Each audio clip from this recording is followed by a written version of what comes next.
developed, music is probably the most powerful for connecting people, breaking down the barriers of fear, of tension, of closeness that we all feel we want to break out of.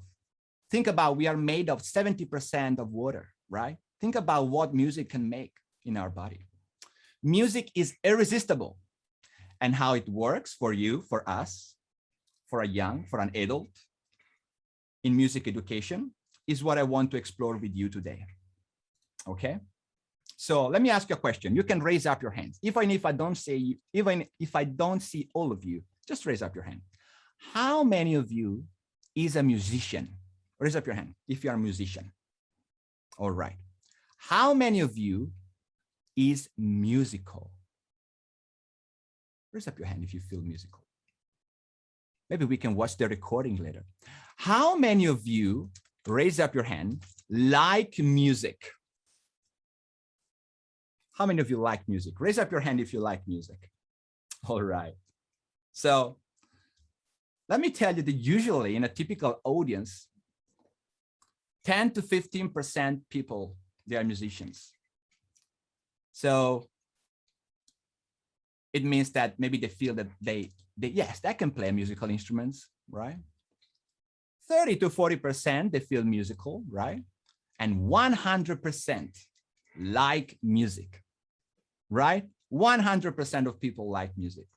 And the first is understandable, the fact that, you know, only a few people is a musician, only a few people play musical instruments, because it takes a lot of time to be a musician.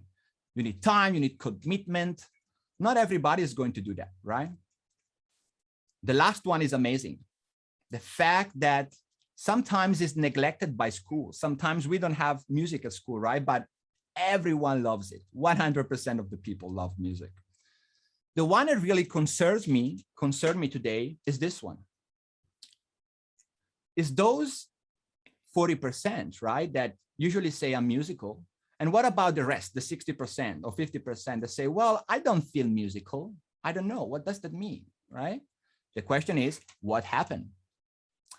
So what happened is that maybe if you don't feel musical, it's because you've grown up without music at school, right? That's an option. Or maybe you've got music inside the school or outside the school, but these lessons didn't touch you, didn't touch your heart, didn't touch the musicians that you are or you were, right? And you know, to reach into the soul of people, not the intellect, like Plato in Greek, right? It's a very, very old philosopher. 2,000 years ago, he was saying music is the language of the soul.